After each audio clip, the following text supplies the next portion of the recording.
Hello friends, आपके अपने YouTube channel MIM news bulletin में आपका हार्दिक स्वागत है। जैसा कि आप लोगों को विदित है कि 7वें चरण की शिक्षक बहाली जुलाई अगस्त महीने में इसका नोटिफिकेशन जारी होने वाला है। तो जो अप्लाई करने का जो मोड है वह ऑनलाइन मोड में होगा और आप लोग जानते हैं कि आवेदन केवल एक ही बार आप लोग कर पाएंगे ऑनलाइन मोड में। तो किस प्रकार से आप लोग आवेदन करें, कहाँ अप्लाई करें, नियोजन इकाई का या फिर प्रखंड का चुनाव कैसे करें, इस वीडियो में मैं आपको ये बताने का प्रयास करूंगी। साथ ही जो प्रखंडवार रिक्तियां हैं उनका भी प्रतिवेदन अब शुरू हो गया है, तो उस पर भी एक नज़र डालेंगे कि किस ज़िले से कितनी रिक्तियाँ आने लगी हैं, किस ब्लॉक से, किस प्रखंड से। और साथ में हम यह भी देखेंगे कि जो STET अभ्यर्थियों का जो कोर्ट केस मामला चल रहा है उससे क्या क्लैरिटी निकल कर आई है, यानी कि जो मेरिट लिस्ट वाला केस था उसका जो जजमेंट आया है उसको भी एक ब्रीफली समझने की कोशिश करेंगे कि उसका बहाली पर क्या असर होगा या फिर कुछ चेंजेस हो सकते हैं क्वालिफाइड मेरिट किसी अभ्यर्थियों के लिए। तो ये सारी जो पॉइंट्स हैं इन पर हम वन बाय वन डिस्कशन करेंगे। सबसे पहले आपको लेकर चलते हैं जो ये कार्यालय प्रखंड शिक्षा पदाधिकारी सोनवर्षा, यानी कि जो सहरसा जिले का एक जो ये प्रखंड है सोनवर्षा, यहाँ से ये जो रिक्तियों का पूरा प्रतिवेदन है दिया गया है। देखिए इस पर पहले सबसे ऊपर देखेंगे विषय, तो लिखा है कि अवशेष रिक्ति एवं रिक्ति की आवश्यकता उपलब्ध कराने के संबंध में। तो यहाँ पर आप लोग अगर नज़र डालेंगे तो शिक्षक का प्रकार, सारे ही टीचर्स का यहाँ पर क्लासिफिकेशन दिया हुआ है। उसके बाद 2019-20 में कितनी रिक्तियाँ थी और जो नियोजन हुआ है छठे चरण का उसके बाद भी कितने पद रिक्त रह गए, सारा ही ब्यौरा आपको यहाँ पर देखने को मिल जाएगा।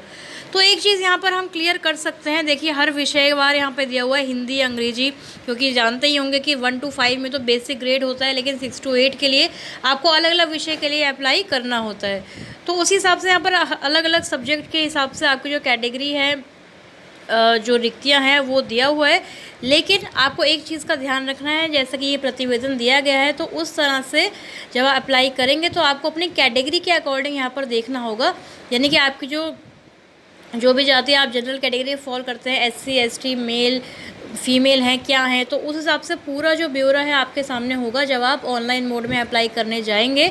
तो ऑनलाइन फॉर्म फिल जब आप करेंगे तो ये सारी चीज़ें आपको उसमें देखनी है कि कितनी मेरी कैटेगरी में कितनी सीट्स हैं, क्योंकि कई बार ऐसा होता है कि नंबर ऑफ़ सीट्स यानी कि जो रिक्तियाँ हैं वह काफ़ी ज़्यादा होती हैं, लेकिन आपकी कैटेगरी में कितनी सीट है ये आपको मेन देखना है। उस हिसाब से आपको अपने प्रखंड का, यानी कि आपकी जो नियोजन इकाई है उसका चुनाव करना है।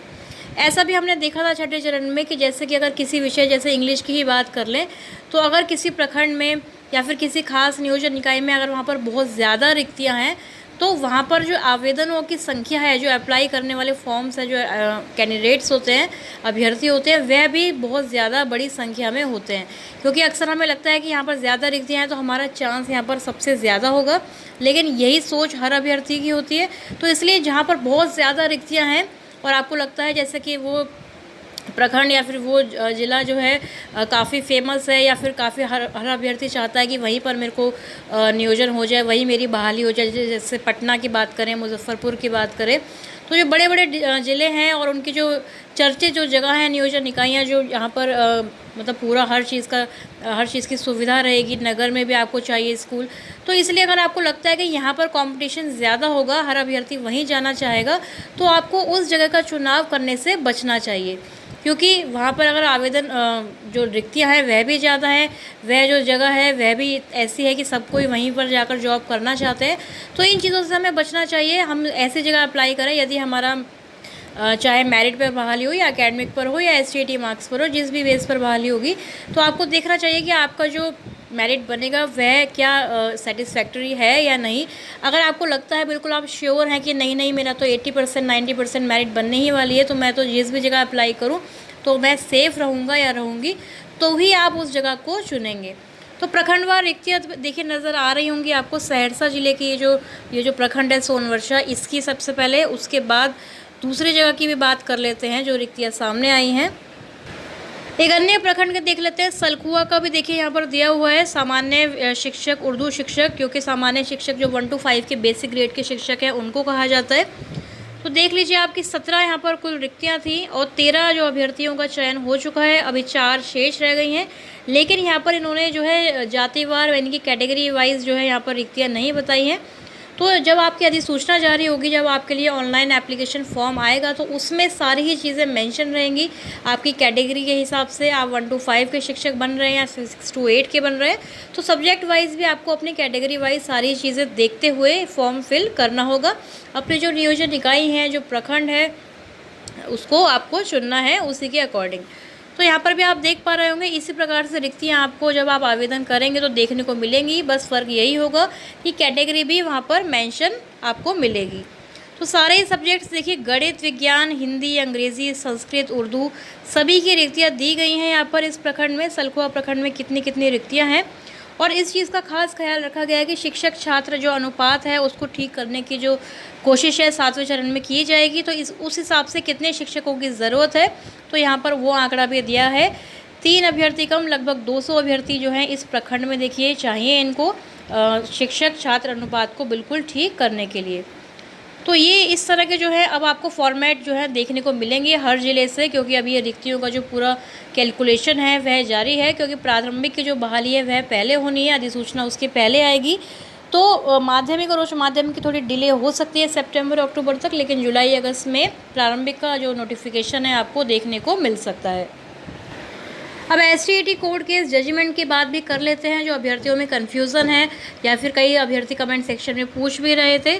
तो देखिए, उनको बता दें कि कोर्ट की तरफ से तो यह कह दिया गया है कि राज्य सरकार का जो विज्ञापन है, जो भी नोटिफिकेशन आया था STET का, तो उससे पद भरने का कोई इरादा सरकार का नहीं झलकता है, और STET को एक एलिजिबिलिटी टेस्ट ही समझा जाए। तो जिस तरह की बातें जो है शिक्षा मंत्री विजय कुमार चौधरी ने कही थी कि ये पात्रता परीक्षा है, तो जो भी अभ्यर्थी इसमें पास हुए हैं वह सभी पात्र होंगे। तो इसी चीज़ को जो है दोहराया गया है, क्योंकि कोर्ट ने भी यही कहा कि प्रत्येक नियोजन इकाई को अपनी पंचायत या फिर जिला परिषद के जो पद हैं उनको भरना आवश्यक है। तो इसलिए ये जो पद हैं पंचायतों और जिला परिषदों द्वारा बनाए गए नियमों के तहत ही भरे जाएंगे। तो इसके मद्देनज़र सरकार ने परीक्षा घोषित करने की कार्रवाई की थी। BSEB ने जो ये STET परीक्षा ली है, ये एक एलिजिबिलिटी टेस्ट है, इसको शिक्षक पात्रता परीक्षा ही मानते हुए बिल्कुल ही, मतलब ये ऐसा नहीं है कि परीक्षा में कोई भी धांधलेबाजी हुई है, बिल्कुल ही उचित तरीके से परीक्षा ली गई, उसका परिणाम भी आया। लेकिन इस परीक्षा में जितने भी न्यूनतम अंक प्राप्त करने वाले अभ्यर्थी हैं सभी को चयन प्रक्रिया में, यानी कि जो 7वें या फिर आगे की जो भी बहालियाँ होंगी बिहार में, उसमें भाग लेने का, व्यक्तिगत रूप से उसमें पार्टिसिपेट करने का जो अवसर है दिया जाए, और सभी अभ्यर्थियों को योग्य समझा जाएगा। तो इस तरह से हम लोग समझ सकते हैं कि कोर्ट की तरफ से भी सभी अभ्यर्थी जो कि STET क्वालिफाइड अभ्यर्थी हैं, 80,402 अभ्यर्थी हैं, सभी को पात्र समझा गया है, योग्य कैपेबल समझा गया है बहाली में पार्टिसिपेट करने के लिए। कोर्ट ने इस तरह की भी कोई बात नहीं कही है कि जो मेरिट लिस्ट में आए हैं उनको नौकरी दी जाएगी, क्योंकि विज्ञापन ये कतई नहीं कहता कि उनको नौकरी डायरेक्ट दे दी जाए। हाँ, लेकिन नोटिफिकेशन की बात करने वाले लोगों का यही कहना है, नोटिफिकेशन में यह मेंशन था कि जितनी रिक्तियां हैं उतना ही सीट देनी है, उतना ही रिज़ल्ट देना है, लेकिन ऐसा नहीं हुआ। तो आप लोग देख ही रहे हैं, 37,000 सीट्स थी और 80,000 अभ्यर्थी हुए क्वालिफाई हुए हैं। तो अब ये सारे ही अभ्यर्थी 7वें चरण की बहाली में माध्यमिक और उच्च माध्यमिक में पार्टिसिपेट करने वाले हैं। तो कोर्ट केस की जो कन्फ्यूजन थी वो भी आप लोगों की दूर हो गई होगी कोर्ट की तरफ से, यानी कह सकते हैं कि कोई भी डायरेक्शन नहीं मिली है, कोर्ट की तरफ से कोई भी ऐसा ऑर्डर नहीं आया है कि बहाली इस तरह करनी है या उस तरह करनी है। जैसा शिक्षा विभाग ने कहा, शिक्षा मंत्री ने कहा था, वही जो निर्णय है कोर्ट ने भी दिया है। तो आई होप आपकी जो कन्फ्यूजन है दूर हुई होगी, और प्रखंडवार जो रिक्तियों में किस तरह से आवेदन करना है ये चीज़ भी आपको समझ आई होगी। कोई और प्रश्न यदि आपके मन में आता है तो ज़रूर हमसे पूछिए, हम उसको आंसर करने की पूरी कोशिश करेंगे। और हमारे चैनल MIM न्यूज़ बुलेटिन को सब्सक्राइब आप ज़रूर कर लें, 7th फेज़ की सारी ही लेटेस्ट अपडेट्स को लगातार प्राप्त करते रहने के लिए। इस वीडियो में फ़िलहाल इतना ही। Thank you for watching.